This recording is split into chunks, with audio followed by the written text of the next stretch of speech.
Well, it's great to be here representing Vanderbilt University.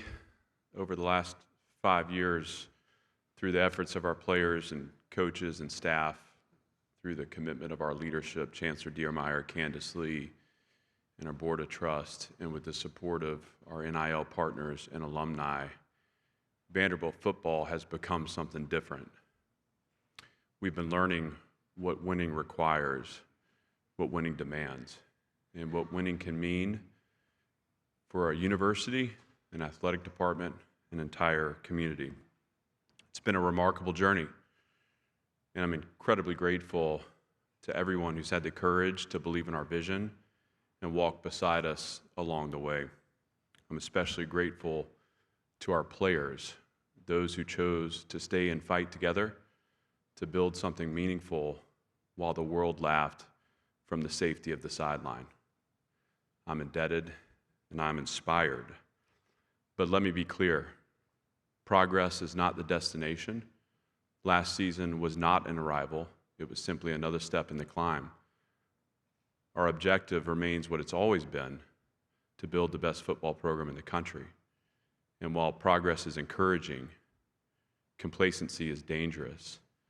The moment we turn to protect the ground we've covered, we stop our pursuit of what's possible at Vanderbilt. We must be willing to risk what we are for what we could become. And now it's Team 6's turn. Every season has its own form. Every team writes its own story.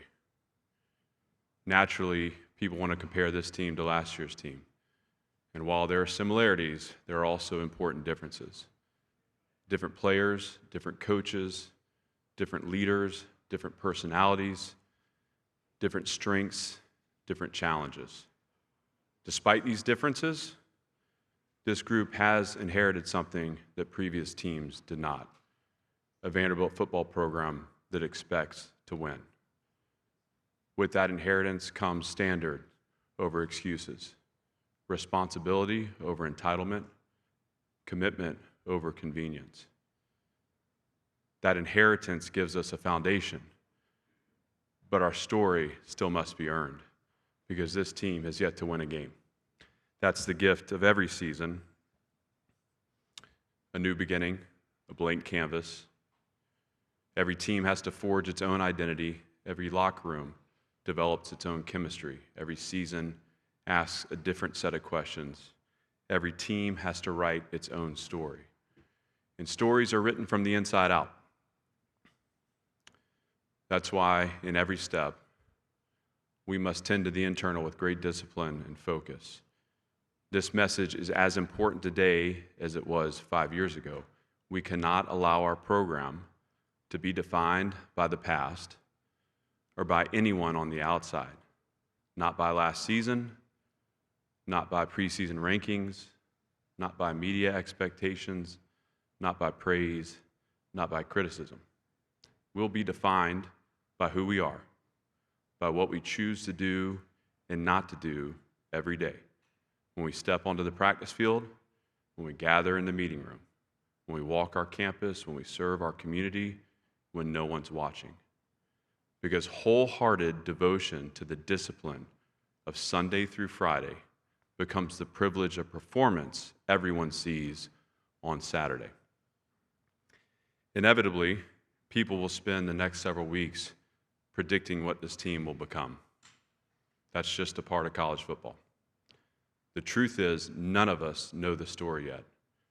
But I do know this: over the next 6 months, we will write it in our choices.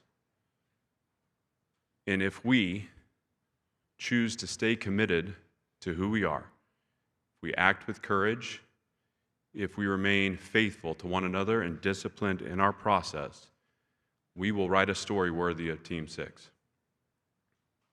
Because the true value of this story is not in how it's remembered, it's in who we become along the way. Thank you. Thank you, Coach. If you have a question for Coach Lee, please raise your hand. We'll get Patrick, Aaron, or Ellie to you with a microphone. We'll go ahead and open it up for questions. We've got one right up here in the center aisle, about 4 rows back.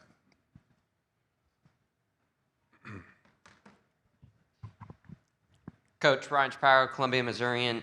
It feels like Vandy has been the underdog that every SEC fan can root for these past couple of seasons. This year, it kind of seems like you're almost out for blood to make the playoffs this year after missing it. Is that something that you feel as well, and how are you getting the players to buy into it? Well, I think we're still internally the chip on the shoulder underdog that has a lot to prove. Again, there's nothing that we inherit from last season that has to do with any future win. Everything's about the responsibility we have over the program that we have built, but how this team can actually move it forward. And maybe more importantly, how this team can fully express itself over the course of the next 6 months. So, we don't spend a lot of time on external narratives. I think my hope would be that the program with every year becomes a little more of a thorn in the side to other SEC fan bases. But all that said, we're going to spend time focusing on what we can control and the things that we do, the responsibility we have to turn our attention to the work that hopefully will give way to the potential of this team. We're going to go in the section in front of me all the way towards the aisle in the back. Yes, Coach Lee, Drew DeArmond, WZZN Radio, Huntsville, Alabama. I wanted to ask you a two-parter. First, about a couple of your portal additions, Cole Adams and Micah DeBose from the University of Alabama. And then my community, of course, we're very honored. Candace Story Lee grew up there, played high school basketball, and has now become one of the best athletic directors in the country. Talk about your relationship with her and how it's helped your career at Vanderbilt. How much time do we have left? Because I want to talk a lot about Candace Lee. Let me start, out of respect for the question, Cole and Micah both have become really special members of our team and our program. I think they're at different points in their career. Both are misfits in their own right. They've been welcomed and created a sense of belonging for themselves in our locker room, and it's been fun to watch them take ground as members of our team. So we're privileged to have them, and I know they feel a part of this program and what it's becoming. With Candace, you're talking about, outside of athletic directors, maybe the single greatest leader, certainly that I've been around. There's a human and emotional element to this that she understands that I think is lost by so many. And the thing that I can point to, first of all, she doesn't get enough recognition. You talk about someone who has been a part of Vanderbilt for a long time and yet has the courage and vision to see the future as something different. She's locked in arms with Chancellor Diermeyer. They're so aggressive in where they want to take this. And it's not just about football success, that her vision, her leadership has unlocked potential in a lot of other programs too. So she is unique, but I would share this with you as kind of, aside from all the things that she connects within our program and the personal relationships she develops with our players, and the way those relationships give way to energy within our building. In 2023, when we were going through a really challenging season, I think 99% of people would be marching down the hallway to point a finger at the football coach and say, "You got to get this fixed." I can't express how supportive she was and how much of a partner she was in those hard moments. She is so tough.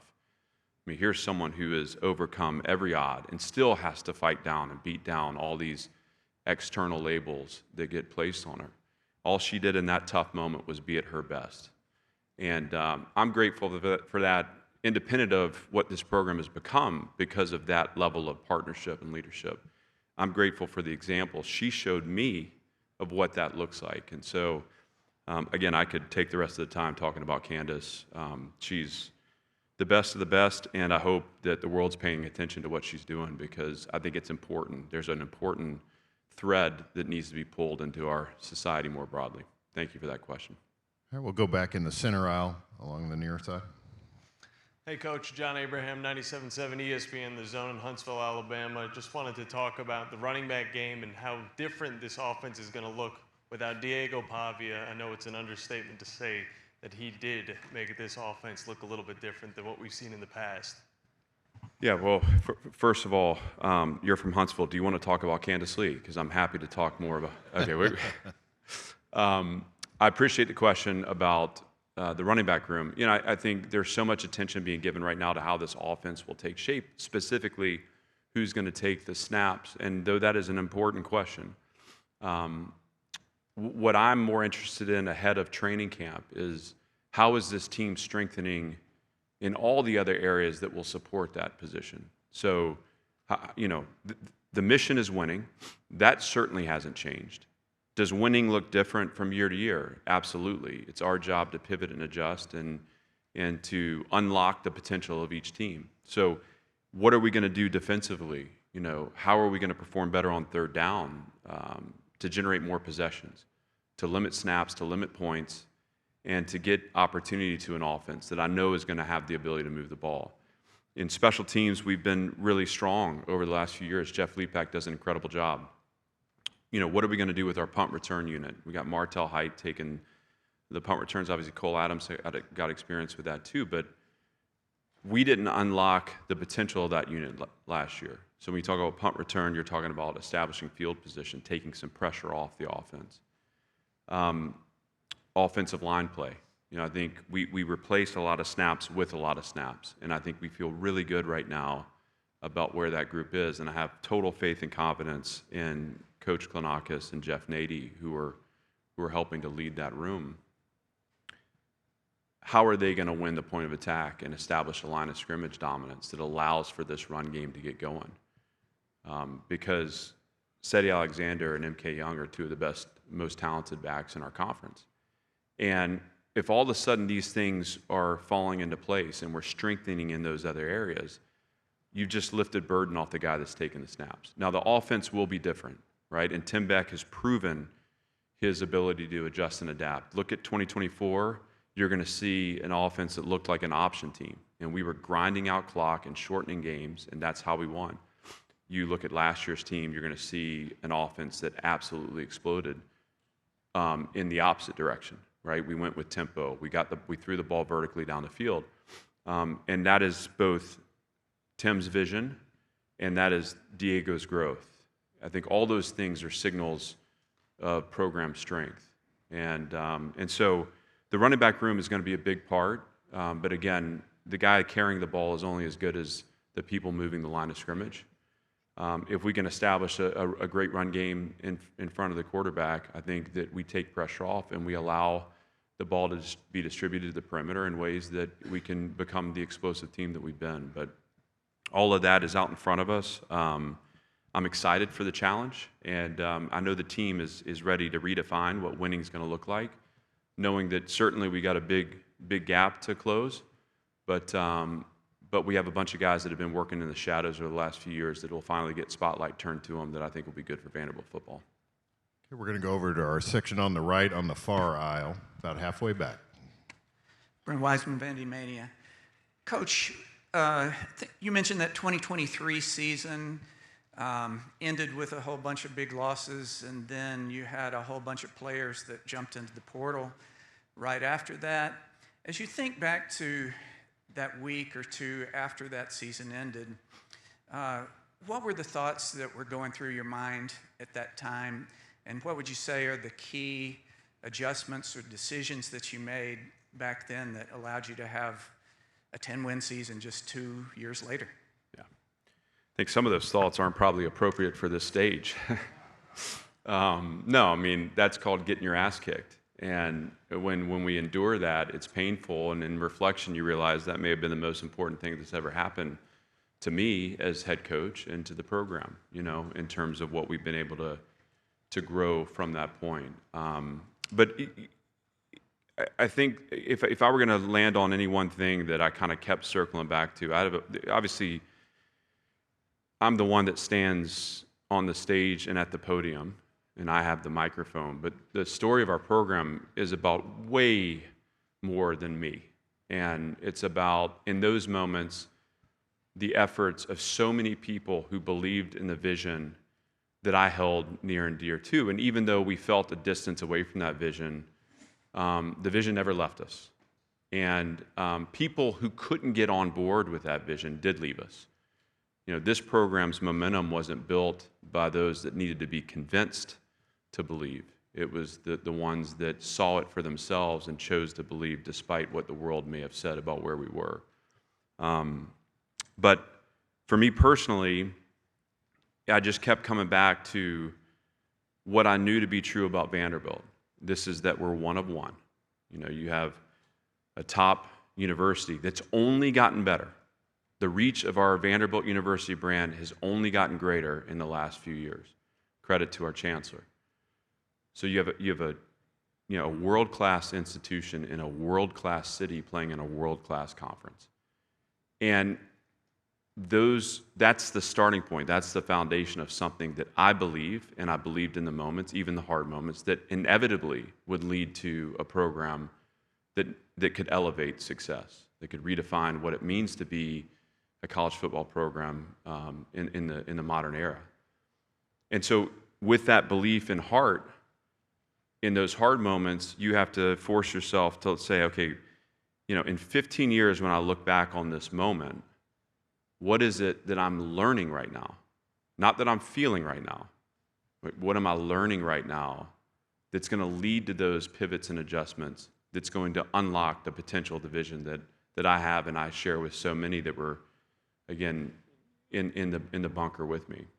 And that attitude is what gets you off the floor, and that attitude is what gets you to step into the next punch. And it's just, we say in our program, head, body, head, body. It's just this continual willingness to occupy the ground that your feet are on and to focus on the next punch. And through that, we were able to make some important systems adjustments. I think about in strength and conditioning, I think about taking over the defense, and I think about hiring Tim Beck as three critical points of change. That gives way then to Steve Gregory, who now is elevating his performance as the defensive coordinator. I think about, again, Candace being in that bunker with me and saying, hey, what are the things we need to do departmentally to unlock this vision? And so she had my back in those moments. We collaborated through that time really well. And eventually, I get to be up here coming off a successful season. But just to go back to what I said in my remarks, progress is not the destination. The objective hasn't changed. And 5 years ago, I talked about building the best football program in the country. And I stand here today echoing the same message. We're not finished. Okay, we'll go down the middle aisle again, fourth row. Barry. Yeah, Clark, Barry Trammell with Tulsa World. You were talking about your running game a minute ago. You guys ran it pretty well last year, but a lot of teams didn't. Alabama, LSU, Oklahoma, Texas, none of them could run the ball hardly at all. Is something going on in college football that makes it difficult for teams that traditionally can run it well to just hit a stone wall? I want to stop short of commenting on any of those programs. I think everyone's trying to find their unique path to winning. Obviously, we talk about running to win in our program, and so we place an emphasis on the physical aspects of that, and that's both in running the ball on offense, building the run wall on defense. Both are important to us and to our program. Everyone's got a little different formula, different approach, but Vanderbilt football is about a physical style of play. It's about an effort, an attitude. And so, that's the starting point. A lot of this was kind of born out of the idea that, we wanted strategically to shorten the game. We wanted to be able to impose our will in the second half and protect the lead. I think last year it became more about how we become explosive and we win games on offense. And the difference, and this is why this becomes such an important conversation around Team 6, is if you look at our offensive production last year, the number of carries that went through the quarterback position, obviously that will change this year. And so here's our opportunity to say, Vanderbilt football runs to win, and we're going to establish this run game through a running back room that we feel like is as talented as any in the conference. And that's a challenge that I deliver to our offensive line and to our running back room, and I know they're excited to answer that challenge ahead of us. Coach, we'll go over here to the section in front of me on the aisle. Coach Whitman Clark of Tide 100.9, what are some of the challenges that you've faced so far replacing Diego Pavia this year, not only as the Heisman runner-up, but also as a leader in the locker room? Well, we won't replicate Diego. You know, he's unique in so many ways. And gosh, you know, to take just a moment to talk about how grateful I am to have coached him, to have had him be a part of our program for 2 years, then to pivot and say, you know, there are a lot of guys that have been working in the shadows, doing all the little things that leaders do that haven't had the spotlight turned on them. And now it will be. And now it's their turn. And, you know, we inherit the standards, the culture, the attitude, the expectation to win. We don't inherit any one result from our past. And so this group has to build its own chemistry. This group has to define its own identity as a team. And to say that we've done that to this point, you know, like I've been pleased with our work, but I think we have ground to cover yet. And I'm talking about to represent what 2026 Vanderbilt football will look like. But I know we have the pieces to do it. And so as we wrap summer up over the next couple weeks, as we turn our attention to training camp, we want to run to the hard places of the program. You know, I want to make this as challenging as I can possibly make it, so that, you know, we can kind of burn off the impurities and allow those guys that are ready to take that next step in leadership, allow them to rise. And it doesn't have to happen through the quarterback position. But we have some guys in that room that are ready to step in and to lead in their own right. So this is the great challenge. This is the great unknown, and it's a part of the story that I'm excited to write with alongside our staff and our team. We have time for a couple more. We'll go over here to our right-hand side, Coach, and right in front. Good afternoon, Coach. Brad Harvey with College Sportscast. The new 5-for-5 eligibility rule that's going to be in place, just how does that change your recruiting, and how will that help you continue to build Vanderbilt? Well, first of all, I think it's a great thing for our sport. It allows for developmental approach while also playing on the field. And when you talk about fielding a team with roster limitations, now you unlock the possibility of every program member for the duration of the season. I think that is a big deal. So guys in the last couple of years that have had smaller roles, you know, maybe played on a couple of special teams, but they were impacting winning, they retain that year, and so they can apply, you know, their experience for a fifth year. I think that's fantastic. It's also going to lead to conversations after the season with guys that have exhausted 4 years of eligibility and are aimed towards NFL careers, but have the opportunity to return. I think those will be important conversations as well as we look to best position the program moving forward. But you asked how it changes our strategy. I don't know that it changes. I think it unlocks potential in each roster because there are more people that you can access to impact winning. And it reinforces this developmental approach. I still believe at Vanderbilt that to have a player in the program for 4 or 5 years is our best bet to build the kind of program we want to be. And that's not to say that we're not every year going to go and look to strengthen through the portal, but to get back to high school recruiting and to really focus on kind of building the program from the ground up and leaning on, again, 3rd, 4th, and 5th year players is really exciting to me about not the sustaining, but elevating the performance of our program. Okay, and we'll take one final question over on the right side as well. Steve? Hey, Coach. Steve Moulton, 97.7 ESPN The Zone in Huntsville, Alabama. Promise I could ask about Candace, but I'll move on. You're welcome to. I wanted to ask about the AFCA in particular, now that you're the president of it. In terms of, we just got through celebrating 5 years of NIL, but your job in particular, how united are coaches in particular, be it tampering, portal, you name it, in terms of the challenges to do your job? Anytime, look, first of all, this is a great moment in college sports. I think there are so many people that may say otherwise, but I think we are living through a moment that will always be remembered for all the things, all the changes that are coming to be. Has it created challenges? Yes, but like what in life is worth doing that doesn't have a great challenge? So there's a lot about what we're experiencing, I think, that has brought the coaching community closer. And yet, we're all responsible for our programs. And so we're doing the best we can within our roles as head coaches. I have been really impressed with the willingness of head coaches, particularly in the FBS, particularly in the Autonomous Four conferences, to come together and to collaborate. I think we've had really interesting conversations.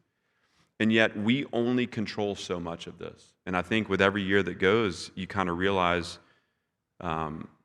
how little that control is.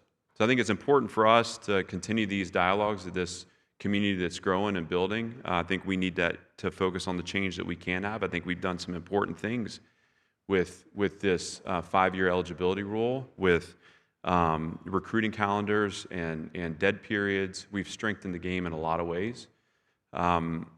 We need to continue to focus on ways that we can strengthen the game within our roles, and also then shift to how we lead our programs with integrity and focus on the goodness in the game.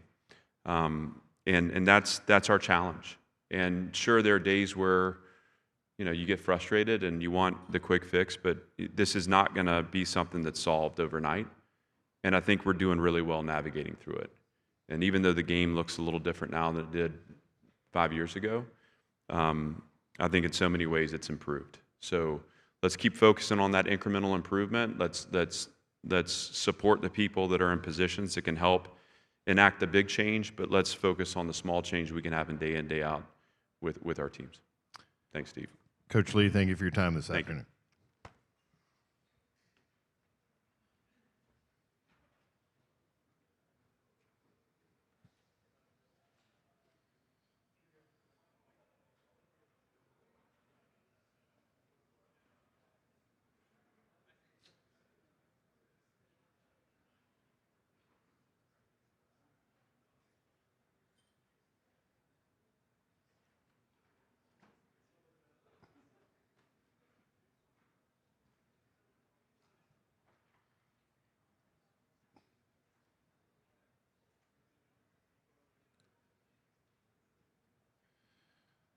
We will be joined by Vanderbilt players in roughly 15 minutes at around 2:15.